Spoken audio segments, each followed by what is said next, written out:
Hi, Quincy school Pongal celebration தான் பார்க்க போகிறோம். ஸோ பாப்பா ட்ரெடிஷ்னலாக பட்டு பாவாடை சட்டை போட்டு மேக்கப் பண்ணி ரெடி ஆகிட்டா. அண்ட் ஸ்கூலில் வந்துட்டு டான்ஸ் பண்ண போகிறாளாம். ஸோ ட்ரெஸ் பண்ண உடனேவே குஷியாகிட்டா.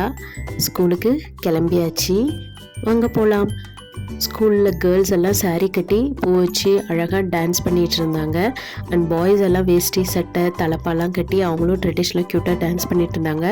நெக்ஸ்ட் நம்ம பாப்பா தான் ஃபஸ்ட் லைனில் ஃபஸ்ட்டில் இருப்பா. எப்படி டான்ஸ் பண்ணுறான்னு பாருங்கள்.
டான்ஸ் பண்ணட்டும். அங்கே ஸ்கூலில் பண்ண பொங்கப்பானை கிராஃப்டோட பாப்பா வந்திருந்தா.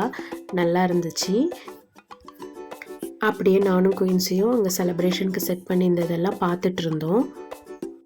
அங்கே போகி பொங்கல், தைப்பொங்கல், மாட்டுப்பொங்கல், காணும் பொங்கல்னு 4 டேஸ்க்கு மக்கள் எப்படி செலிப்ரேட் பண்ணுவாங்கங்கிறத pictures and toys and craft மூலயமா தனித்தனியாக செட் பண்ணி அழகாக அரேஞ்ச் பண்ணி குழந்தைங்களுக்கு புரிகிற மாதிரி பண்ணியிருந்தாங்க. நல்லா இருந்துச்சு. பாப்பா என்ஜாய் பண்ணி பார்த்தா. அண்ட் 2 பக்கமும் rangoli colour full and full kids கையாலேயே கொடுக்க வச்சு அது அழகாக பண்ணியிருந்தாங்க. ரங்கோலி பாருங்கள். அண்ட் எல்லா இடத்துலையும் தனித்தனியாக நின்று குயின்ஸி பிக்சர் எடுத்தாச்சு. அங்கே வந்துட்டு ஒரு மாடு கட் அவுட் இருந்தது. பாப்பாவுக்கு அது ரொம்ப பிடிச்சி போயிடுச்சு. அதை விட்டு நகரவே இல்லை. அங்கே அழகாக ஸ்டேஜில் பார்த்திங்கன்னா கீழே மாட்டு வண்டி, பொங்கப்பானை, மாடு கட் அவுட் எல்லாமே ப்ளேஸ் பண்ணி அழகாக இருந்துச்சு. பாப்பா அதில் பால் கறக்கிறது, பால் கிடைக்குமான்னு பார்த்துட்ருக்கா. அண்ட் அதோட ஒரு பிக்சர். ஃபைனலாக பொங்கப்பானையோட வீட்டுக்கு வந்தாச்சு. அண்ட் இதான் அந்த பொங்கப்பானை எப்படி இருக்குன்னு பாருங்கள். ஹாப்பி பொங்கல். பாய்.